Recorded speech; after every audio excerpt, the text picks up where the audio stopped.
మహాలక్ష్మి ఉపాఖ్యానం. నారదుడు ఆనందభరితుడై మరొక ప్రశ్న వేశాడు. సావిత్రి యమ సంవాదం మిషగా గాయత్రి ఉపాఖ్యానం విన్నాను. జన్మధన్యమైంది. ఇప్పుడు లక్ష్మీ ఉపాఖ్యానం వినాలని కుతూహలంగా ఉంది. దయచేసి వివరించు అని అడిగాడు.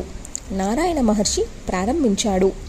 నారద, సృష్టికి ఆదిలో శ్రీకృష్ణ పరమాత్మకు వామాంగం నుంచి రాసమండలంలో మహాదేవి ఆవిర్భవించింది. అత్యంత సుందరాకారం, శ్యామ, న్యగ్రోధ పరిమండిత, 12 ఏళ్ల నవ్వ యవ్వనవతి, శ్వేత చంపకవర్ణంలో చూపులకు హాయిగా ఉంది. మనోహరిణి, శరత్పూర్ణ చంద్రబింబానన, శరత్పద పత్ర విశాలాక్షి. ఆవిర్భవించిన ఆ దేవి ఈశ్వరేచ్ఛతో హఠాత్తుగా 2 రూపాలు ధరించింది.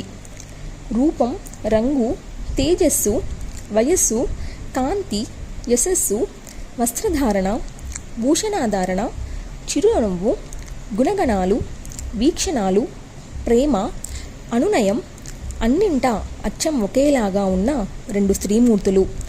వామభాగం మహాలక్ష్మిగా, దక్షిణ భాగం రాధాదేవిగా రూపుదాల్చింది. వీరిలో ముందుగా రాధాదేవి ద్విభుజ శ్రీకృష్ణ పరమాత్మను వరించింది. తరువాత మహాలక్ష్మి వరించింది. అప్పుడు వారి పట్ల గౌరవాధారాలతో పరమాత్మ తాను కూడా 2 రూపాలు ధరించాడు. దక్షిణ భాగం నుంచి ద్విభుజుడు, వామభాగం నుంచి చతుర్భుజుడు అవతరించారు. ద్విభుజుడు రాధాకాంతుడు, చతుర్భుజుడు లక్ష్మీకాంతుడు. శుద్ధ సత్వ స్వరూపుడై గోపగోపీగణ పరివృతుడై చతుర్భుజ నారాయణుడు లక్ష్మీ సహితంగా వైకుంఠానికి తరలి వెళ్ళాడు. అన్నింటా సమానులైన ఆ పురుషులిద్దరూ కృష్ణనారాయణులు. స్నిగ్ధ దృష్టులతో సమస్త విశ్వాన్ని లక్షిస్తుంది కనుక ఈ మహాదేవిని మహాలక్ష్మి అన్నారు. యోగశక్తి సంపన్న ఈ లక్ష్మీదేవి చాలా అంశావతారాలు ధరించింది. వైకుంఠంలో ఉండే మహాలక్ష్మి పరిపూర్ణతమ, సాత్వికురాలు, శుద్ధ సత్వస్వరూప, సర్వ సౌభాగ్య సంయుత, నారాయణుడికి అత్యంత ప్రేమాస్పద, సర్వాంగన ప్రధాన.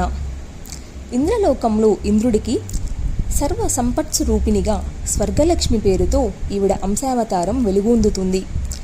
పాతాళంలో నాగలక్ష్మిగా, రాజులలో రాజలక్ష్మిగా, గృహాలలో గృహలక్ష్మిగా, గోవులలో కామధేనువుగా, యజ్ఞాలలో దక్షిణాదేవిగా, పద్మినులలో క్షీర సముద్ర రాజతనయగా, చంద్రుడిలో శోభాలక్ష్మిలాగా, సూర్యుడిలో తేజోలక్ష్మిగా, ఇలా రత్నాలలో, ఫలాలలో, జలాలలో, రాజులలో, రాజపత్నులలో, దివ్య స్త్రీలలో, గృహాలలో, సర్వసస్యాలలో, వస్త్రాలలో, స్థలాలలో, దేవతా ప్రతిమలలో, మంగళఘటాలలో, మాణిక్యాలలో, ముత్యాలలో, పుష్పమాలికలలో, మణులలో, హీరాలలో, క్షీరాలలో, చందనాలలో, వృక్షాలలో, నవమేఘాలలో అంతటా శోభాదాయకంగా లక్ష్మీదేవి అంశలు విరాజిల్లుతున్నాయి.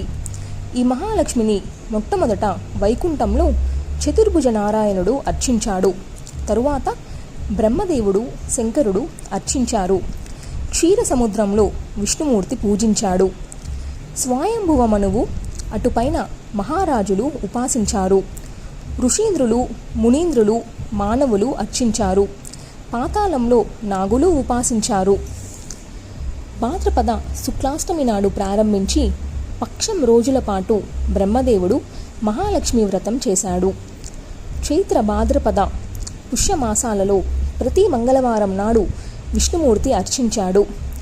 పుష్య సంక్రాంతి నాడు, మాఘ మంగళవారాలలోనూ, వర్షాంతంలోనూ, భువనత్రయాలలో స్వయంభువ మనుము లక్ష్మీ పూజలు చేశాడు. ఇంద్రుడు మంగళవారాలే అర్చించాడు. కేదార, నీల, సుబల, నల, ధ్రువ, ఉత్తానపాద, బలి, కశ్యప, దక్ష, కర్దమ, వివస్వత్, ప్రియవ్రత, చంద్ర, కుబేర, వాయు, యమ, వహ్ని, వరుణాది దేవతలందరూ సర్వత్రా భక్తితో పూజలు చేశారు. మహాలక్ష్మి అంటే ఐశ్వర్యాది దేవత, సర్వ సంపత్స్వరూపిణి. నారాయణ ప్రియ వైకుంఠవాసిని, వైకుంఠాధిష్టాన దేవత సనాతని అయిన మహాలక్ష్మి భూలోకంలో సింధు కన్యగా ఎలా జన్మించింది, ఎవరు ఎలా స్తుతించారు, ఎలా అర్చించారు అంటూ నారదుడు ప్రశ్నలు గుప్పించాడు. మహర్షి అందుకున్నాడు. నారద, పూర్వకాలంలో దుర్వాసుడి శాపానికి గురి అయి ఇంద్రుడు, దేవతలు పదవీ సంపద భ్రష్టులై భూలోకానికి పోవాల్సి వచ్చింది. అప్పుడు స్వర్గలక్ష్మి దుఃఖంతో, కోపంతో స్వర్గలోకం విడిచిపెట్టి వైకుంఠానికి వెళ్ళి మహాలక్ష్మిలో లీనమైంది.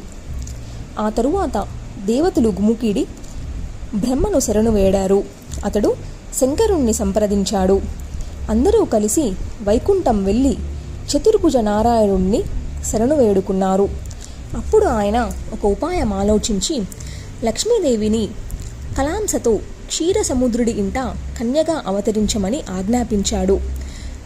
అలా సింధు రాజకన్య అయింది. దేవదానవులు క్షీర సముద్రాన్ని మదించిన వేళ దర్శనమిచ్చింది. స్తుతించిన దేవతలకు వరాలిచ్చింది. విష్ణుమూర్తికి దివ్య వనమాల ఇచ్చింది. ఇలా దేవతలు తిరిగి తమ రాజ సంపదలను పొందగలిగారు. క్లుప్తంగా ముగించాడు నారాయణ మహర్షి.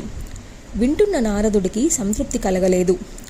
దుర్వాసుడు ఎందుకు శపించాడు, ఏమని శపించాడు, ఇంద్రుడు ఏ తప్పు చేశాడు, లేకపోతే బ్రహ్మిష్ఠుడు ఉత్తినే శపిస్తాడా, దేవదానవులు క్షీర సముద్రాన్ని ఎలా మధించారు, మహాలక్ష్మి దర్శనమిచ్చినప్పుడు ఇంద్రుడు ఎలా స్తుతించాడు, వారిద్దరికీ మధ్య నడిచిన సంవాద స్వరూపమేమిటి, ఇవన్నీ చెప్పకపోతే నాకు తృప్తి కలగదు అంటూ నారదుడు మారాము చేశాడు.